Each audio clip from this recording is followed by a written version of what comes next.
on the wrong board, so I'll put it over here. Have you found your vertex and your focal width? So, well, come on. You can get your focal width. That's in the equation.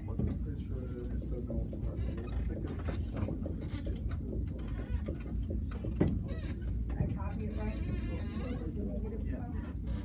Okay. So here we go. Our vertex is what? 3, -5. 3, -5. Perfect. And our focal width is 12. That's a negative right there. But the focal width is always positive because it's a width. So let's get a visual on this guy. Vertex is at 3, -5. Which way does he open? Down. Would you agree down? Yeah. How do we know it's down? X is, well, we have an x squared and it's negative. So that means that our focus is down here somewhere. And I just have to know how many to go down. So since that number is a 12, I'm going to go down a fourth of that. So I'm going to go down 3.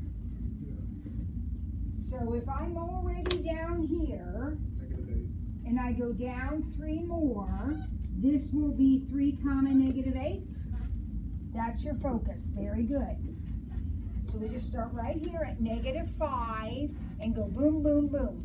So I'm at -8. Now, if I went down 1, 2, 3, then my directrix, I'm going to go up 1, 2, 3, right? Where will I be if I go up 3? Oh, I won't be at 0. I'm going up 3, so I'm looking at my y. I'm counting up 3. So if I count up 3, won't I be at -2? And that's a line. I'm going up, so it's y equals, crossing the y-axis, at -2. Now you've got homework problems in your book that will give you extra practice on this. You can redo the ones in your notes.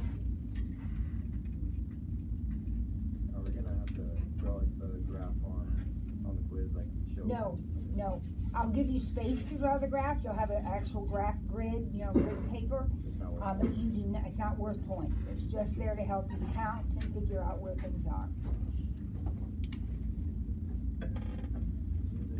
All right, we're going to practice that again tomorrow and have a little quizzy do over parabolas tomorrow. We'll practice a little bit more. What we're going to do now, we'll practice one more at the end of the period too, if I keep an eye on the clock. Right now we're on page 55, and we're going to talk about our next shape, which is the ellipse.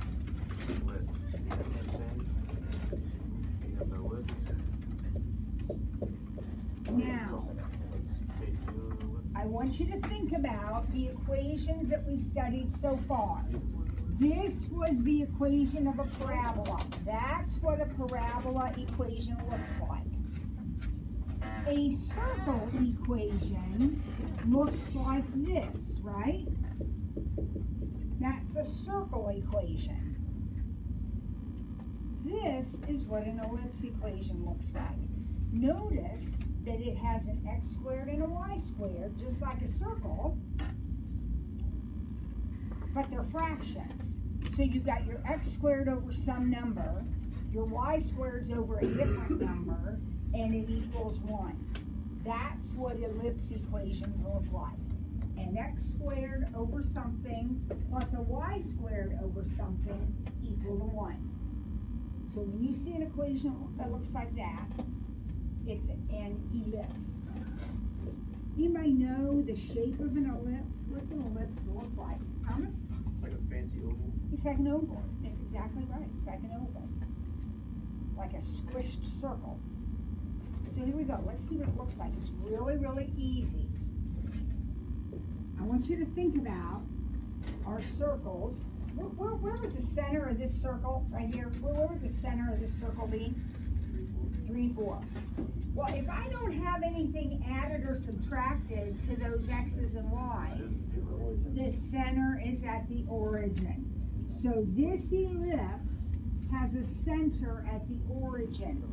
If you look at problem B, the center is not at the origin. See those adds and subtracts? Okay, we're on problem A. Now, see this 9 right here? Really important. That 9 is like the radius number in the x direction. So if you had a circle and it was set equal to 9, what would the radius of that circle be? 3. So this tells me that in the x direction, the radius is 3. So I'm going to count 1, 2, 3, 1, 2, 3. And these points are called vertices. These are called vertices. Like vertex, only it's plural, vertices. So if the 9 under the x told me to count sideways 3, the 4 under the y is going to tell me to do exactly what Olivia said, count up and down 2. So remember when Thomas said it was going to be an oval? Do you see why it's an oval? Because we're counting a different amount in each direction. The denominators tell me how far to count, but I square root it just like I do with the radius of a circle. So I go 3 sideways and up and down 2. So now there are 4 vertices. So when it says find the center, that's 0, 0. Find the vertices, there's 4 of them. These 2 and these 2. The vertices are the points you're going to connect when you draw your oval.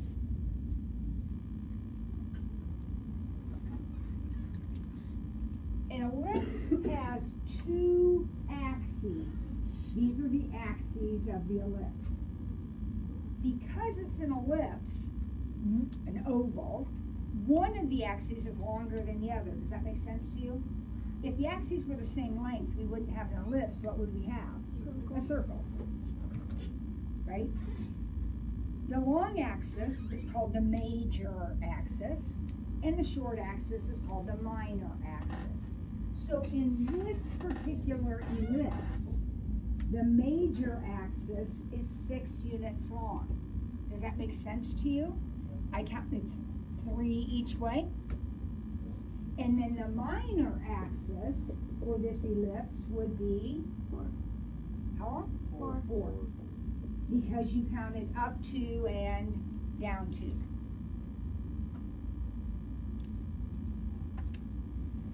So far, pretty easy. One more thing to find. We have to find the foci. Foci is the plural for focus. So there are 2 focus points in an ellipse. They are always located on the major axis. So somewhere, and I don't know where, so I'm just putting them on there. Remember, I'm not grading your picture. I just want to get a visual of where they are. They're on the major axis. Okay? Automatically then, don't I know that their y coordinate's going to be 0? Because of where they're sitting?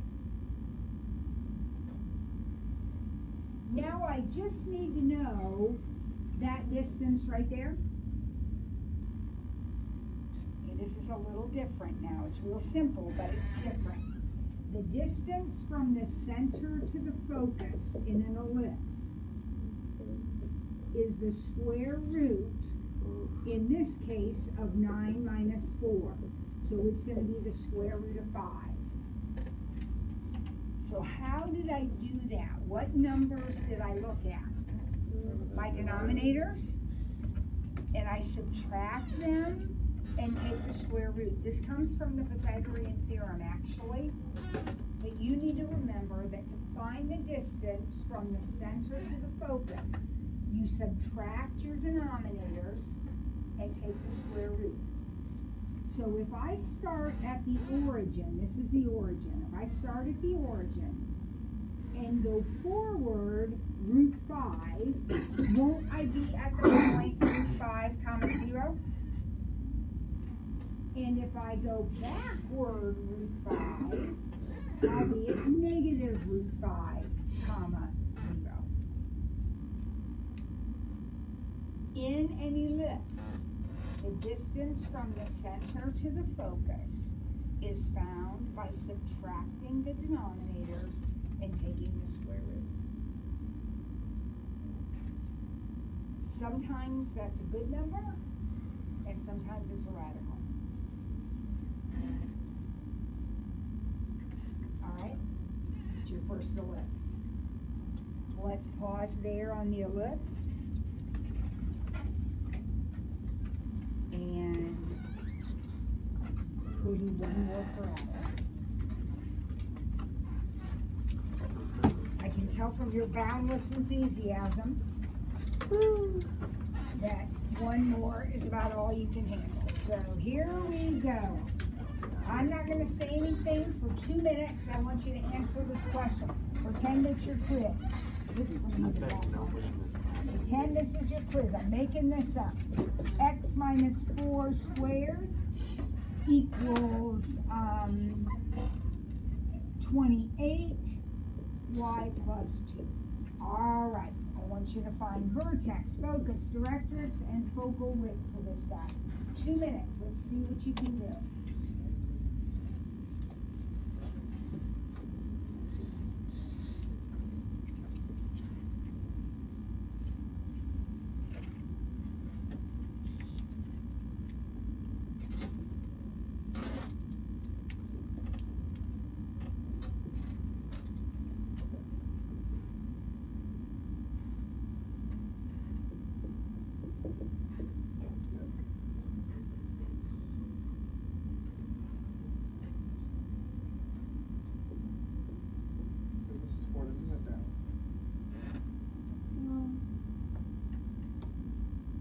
What kind of parabolas are down? What do we have for down?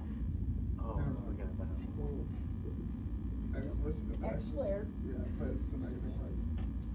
No, 28's not on there. This is the number we look at. Oh. It's this coefficient that determines, that's what, when we say positive or negative, it's that coefficient we're looking at. Okay, not the vertex coordinate. Okay, everybody get that? Yeah, this is the number you look at right here. So I think I'm right. I think this one opens up. It's good when the teacher's right.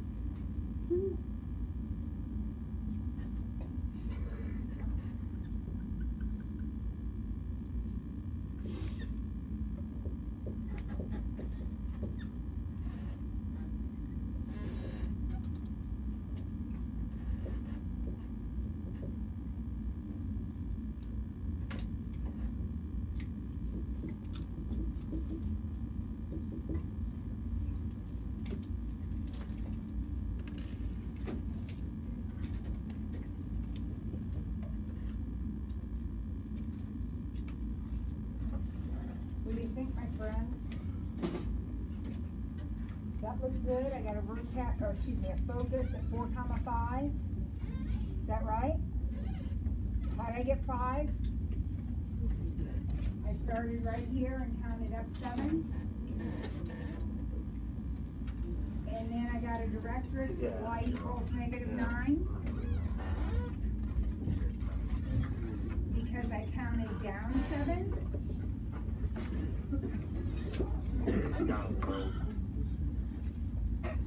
Well, you follow along here? Wait, you said you found a negative 9? From -2. So -2 down 7 would be -9. Right? All right, I'll I'll see you guys tomorrow. Have a great day.